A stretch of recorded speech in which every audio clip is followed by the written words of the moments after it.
Bismillahirrahmanirrahim. Assalamualaikum warahmatullahi wabarakatuh. Kami dari Satgas COVID-19 Trupala ingin menyampaikan panduan klinis evakuasi pasien COVID-19. Wabah COVID-19 ini seperti sebuah bencana. Hanya bedanya, kalau saat bencana alam, sering kita menolong setelah bencana reda. Sedangkan wabah COVID-19 ini kita menolong dalam keadaan bencana masih terjadi. Saat bencana alam, umumnya kita menolong dengan memposisikan korban di tempat yang aman dari bencana susulan. Sedangkan wabah COVID ini, kita menolong dari tempat yang tidak aman, yaitu tempat tinggal penderita COVID.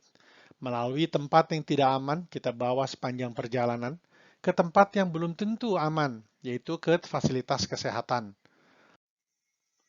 Wabah ini seperti medan perang. Tidak ada yang tidak terdampak.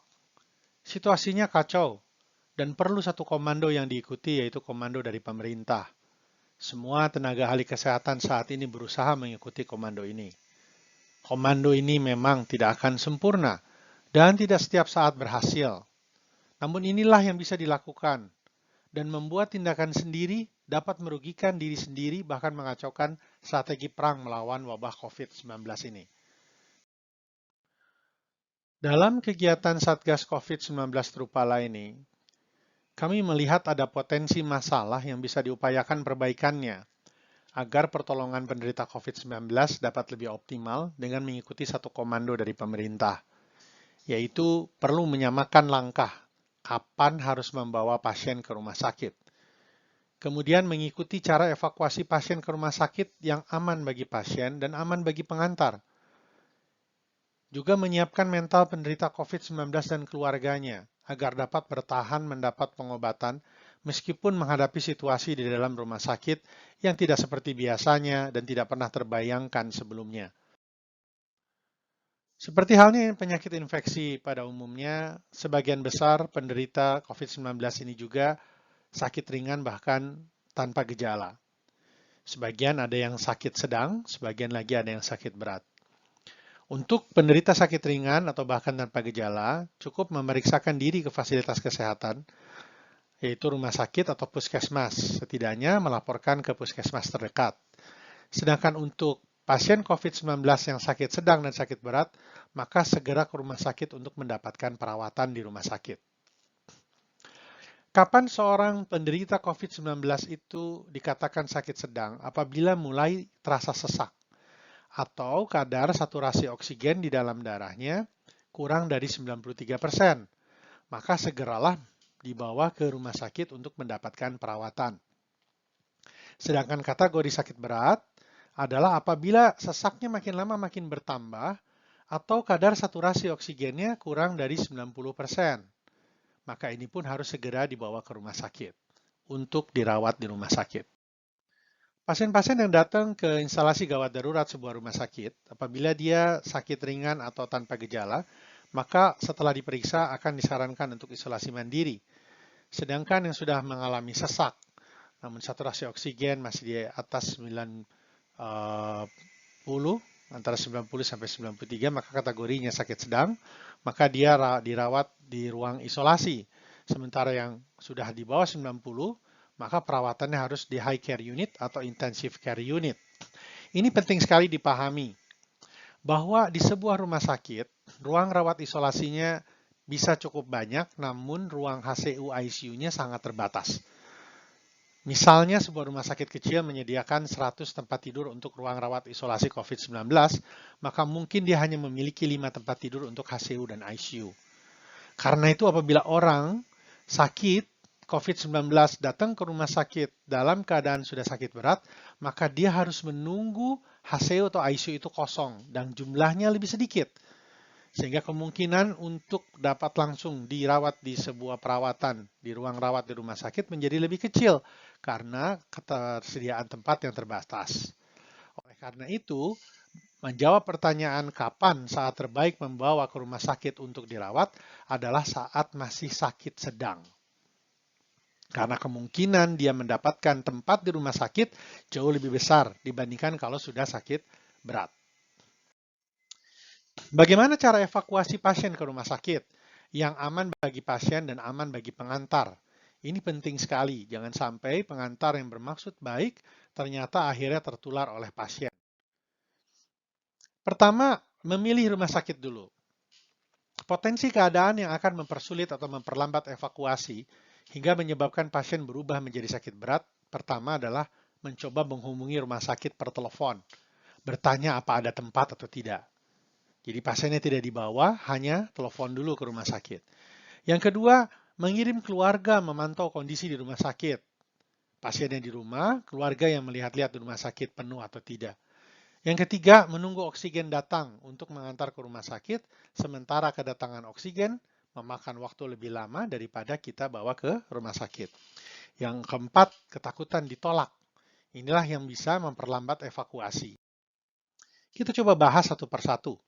Mencoba menghubungi rumah sakit per telepon, bertanya apa ada tempat. Maka telepon biasanya terhubung ke operator, dan operator akan melihat data jumlah bed, jumlah tempat tidur, dibandingkan dengan jumlah pasien yang ada. Dan saat ini umumnya IGD dan ruang rawat dan ruang ICU itu menunjukkan datanya memang penuh. Begitu juga kalau telepon dihubungkan ke IGD atau ruang rawat, maka yang akan dia lihat adalah data tempat tidurnya yang tercatat dengan kondisi pasien saat itu. Maka tentunya akan penuh. Yang tidak diperhitungkan adalah bagaimana dengan data yang ada di tenda misalnya, atau yang sedang menunggu di luar, atau yang ada di selasar. Data itu operator tidak memiliki. Dari waktu ke waktu mungkin saja sudah ada pasien yang pulang di menit itu, atau ada tempat yang bisa diisi di menit itu, maka belum tentu informasi sudah sampai ke operator. Maka sebaiknya datangkan pasien ke rumah sakit dan harus mau mengantri. Insya Allah akan mendapat tempat pada saatnya memang kosong. Insya Allah akan mendapat pertolongan walaupun mungkin di tenda. Tapi itulah yang mungkin terjadi. Kalau lonjakan kasus sedang tinggi, ruang IGD penuh, ruang rumah sakit penuh, maka ini yang bisa terjadi. Yang kedua, mengirim keluarga memantau kondisi di rumah sakit, melihat penuh atau tidak. Maka ini akan penuh.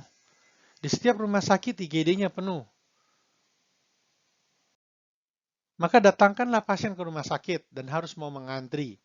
Insya Allah akan mendapat tempat pada saat kosong.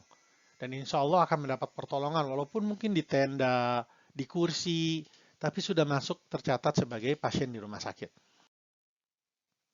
Ada lagi yang menunggu oksigen datang untuk mengantar ke rumah sakit, sementara kedatangan oksigen memakan waktu lebih lama dari ke rumah sakit. Maka ini bahaya, menyebabkan kondisi terlanjur menjadi berat, sehingga akhirnya perlu ICU, dan akhirnya makin sedikit kemungkinan mendapatkan rumah sakit. Karena fasilitas ICU di rumah sakit sangat terbatas. Termasuk juga mencoba merawat pasien COVID di rumah dengan menggunakan oksigen tabung yang kecil. Oksigen itu mungkin habis dalam waktu 4-6 jam dan akhirnya harus diisi lagi. Kemudian kalau sudah masuk kategori sakit sedang, sudah mulai ada desaturasi, saturasi sudah turun, maka upayakan masuk ke rumah sakit. Karena pengobatan bukan hanya oksigen saja, mungkin butuh infus, mungkin butuh obat-obatan yang masuk melalui injeksi. Ya, jadi oksigen seyogyanya hanya dipakai untuk persiapan transportasi dari rumah ke rumah sakit. Itu pun harus dilihat. Kalau oksigen yang kita minta tolongkan datang itu waktunya 3-4 jam, padahal sampai ke rumah sakit cuma setengah jam, maka bawa dulu ke rumah sakit, oksigennya bisa diantar belakangan. Mungkin bisa jadi saat itu masih belum kebagian oksigen di rumah sakit. Takut ditolak di rumah sakit, ini pun perlu klarifikasi. Ya. Sebenarnya bukan penolakan seperti halnya orang tidak boleh masuk, ya. Tapi itu adalah pemberitahuan bahwa mungkin tidak ada sisa tempat di IGD atau ruang rawat inap atau ruang HCU dan ICU. Kadang selasar aja sampai penuh itu. Di IGD betul-betul sudah tidak ada lagi tempat untuk meletakkan tempat tidur. Maka akan disampaikan, Bapak, daripada Bapak di sini tidak ada tempat, lebih baik mencari rumah sakit lain. Siapa tahu ada yang lebih baik. Yang kedua, bisa saja tidak ada lagi jatah oksigen. Begitu pasiennya datang kelihatan sesak, sementara oksigen tidak ada, dan semua oksigen terpakai, bisa jadi rumah sakit ini akan menyarankan ke rumah sakit yang lebih besar, yang mungkin kapasitas oksigen yang disediakan, yang dibantu oleh pemerintah, lebih banyak. Ya. Ada juga pasien yang tidak mungkin dirawat di rumah sakit tersebut. Bisa saja pasien ini dalam kondisi sudah sakit berat, dibawa ke rumah sakit kecil, bukan rujukan yang dia tidak mampu untuk merawat pasien COVID yang berat. Maka dia akan menyarankan agar dibawa ke rumah sakit lain, karena menunggu di situ beresiko tidak akan terjadi perbaikan. Atau bisa jadi, bisa diterima, namun harus menunggu giliran. Biasanya yang orang tanpa gejala atau yang sakit ringan, begitu bertemu dengan perawatnya, dia akan bilang, tunggu dulu ya Pak, duduk dulu. Misalnya sebuah rumah sakit disediakan tempat tidur di luar IGD. Maaf, tempat duduk di luar IGD. Maksudnya menunggu. Tapi menunggunya memang tidak sebentar. Bisa 2 jam, bisa 3 jam. Belum lagi kalau lembar antrian kita makin dekat, tiba-tiba masuk 3-4 orang yang gawat. Di IGD, pelayanan akan ditentukan mana yang lebih gawat, mana yang tidak. Dan itu pun perawat IGD akan beberapa kali menengok, melihat antrian-antrian pasien-pasien yang tidak tampak sakit berat. Khawatir kalau ada perubahan dari yang ringan menjadi sedang atau dari sedang menjadi berat. Sehingga bukan tidak mungkin, walaupun ada orang setelah kita duduk, antri bersama kita, tiba-tiba perawatnya memanggil dia dulu. Karena perawat atau dokter melihat yang dia itu kondisinya lebih berat daripada kita yang sudah menunggu lebih dahulu. Maka ini harus dipahami, bukan penolakan. Ya. Nah, maka bagaimana cara memilih rumah sakitnya? Pertama, pasien dibawa ke rumah sakit terdekat. Maka lihat rumah sakit terdekat di kita yang mana. Sampai di IGD, bisa saja oleh perawat IGD langsung dibawa masuk ke ruang IGD, kemudian diperiksa, dilakukan pertolongan. Atau diletakkan di tenda dengan pertolongan segera. Atau diminta menunggu tadi. Kalau yang ringan kan tunggu dulu ya Pak, tunggu giliran, nanti dipanggil. Begitu. Maka pada 3 kondisi ini, baik langsung dibawa masuk ke IGD atau diletakkan di suatu tempat misalnya tenda dengan pertolongan segera, atau diminta menunggu, maka bertahanlah di rumah sakit ini. Jangan keliling-keliling lagi. Namun apabila diminta mencari rumah sakit lain, artinya rumah sakit ini sudah menghitung tidak sanggup dia menolong. Berbahaya kalau pasiennya tetap bertahan di rumah sakit tersebut. Maka saat itulah kita cari rumah sakit yang lebih besar. Rumah sakit rujukan, terutama rumah sakit pemerintah. Karena rumah sakit pemerintah disediakan tenda-tenda bantuan. Oksigen diantarkan ke situ. Relawan-relawan pun dikumpulkan di situ. Sehingga masuk ke rumah sakit pemerintah, memiliki potensi lebih besar untuk mau dilayani, tetapi mungkin tempatnya dan suasananya tidak senyaman yang dibayangkan. Ya, tapi ke sana mencarinya. Jangan sibuk mencari satu rumah sakit kecil ke rumah sakit kecil lagi. Satu rumah sakit rujukan ke rujukan yang lain lagi, rumah sakit swasta. Padahal harusnya arahnya ke rumah sakit yang lebih besar. Bismillah, insya Allah nanti mendapat pertolongan. Atau memang dari awal kalau tempatnya terjangkau dan memungkinkan langsung saja dibawa ke rumah sakit yang lebih besar. Rumah sakit rujukan, terutama rumah sakit pemerintah. Dilihat kondisinya memungkinkan yang mana. Evakuasi pasien bisa dengan ambulans, bisa dengan relawan. Tapi bisa juga menggunakan kendaraan pribadi. Maka tolong perhatikan prokes maskernya. Usahakan masker ini melekat betul-betul di setiap permukaan wajah kita yang nempel maskernya.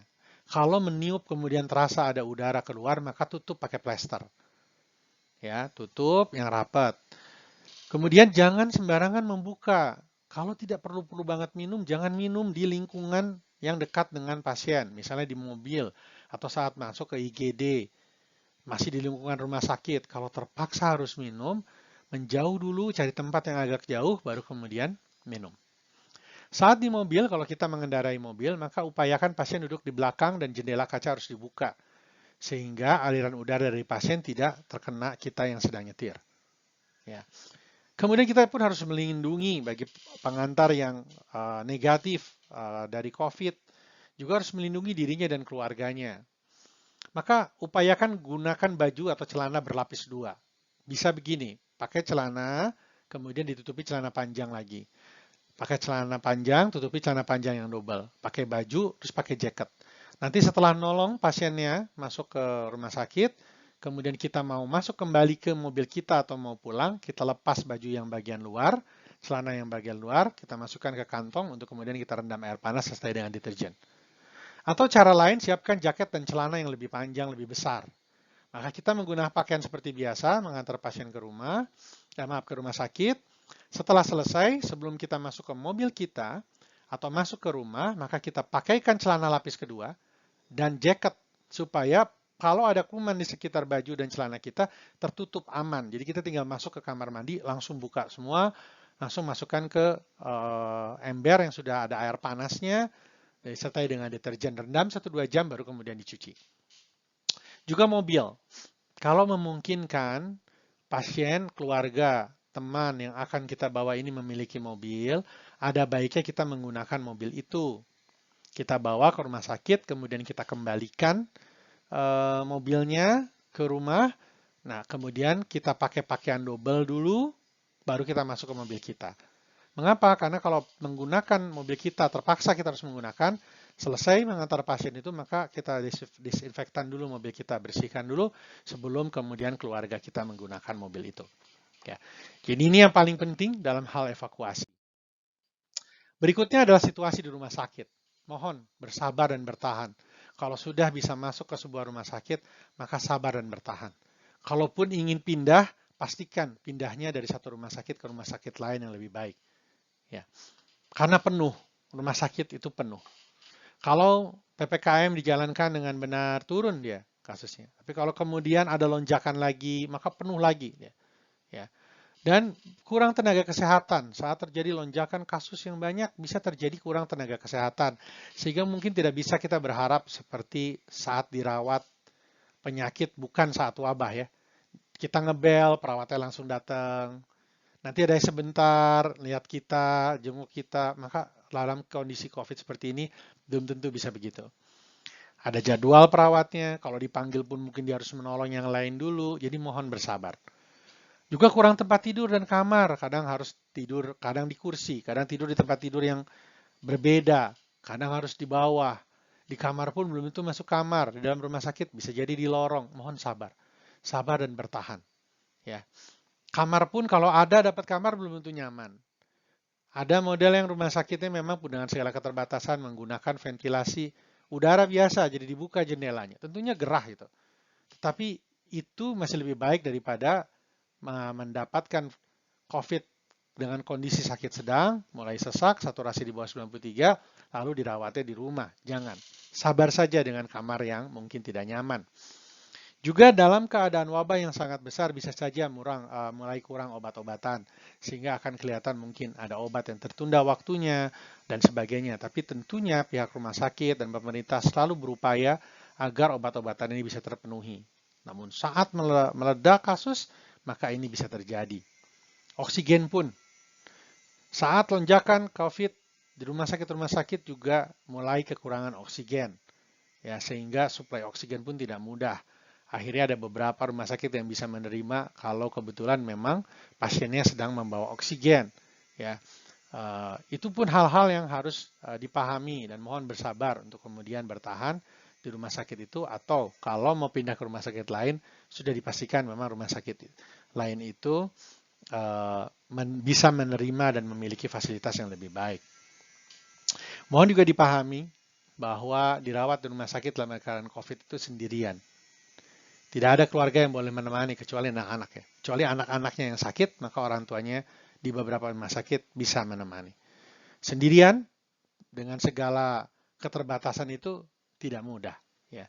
Dan tidak jarang karena sendirian ini akhirnya kurang sabar dan kurang bertahan dan akhirnya minta pulang sebelum waktunya. Sehingga kalau ada pengobatan yang tidak tuntas, kasihan ya.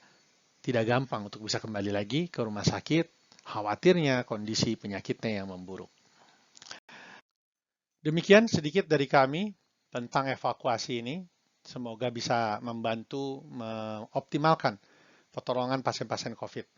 Semoga Allah melindungi kita semua. Saya mewakili Taruna Pencinta Alam menyampaikan terima kasih. Semoga kita semua dalam keadaan sehat dan semangat. Assalamualaikum warahmatullahi wabarakatuh.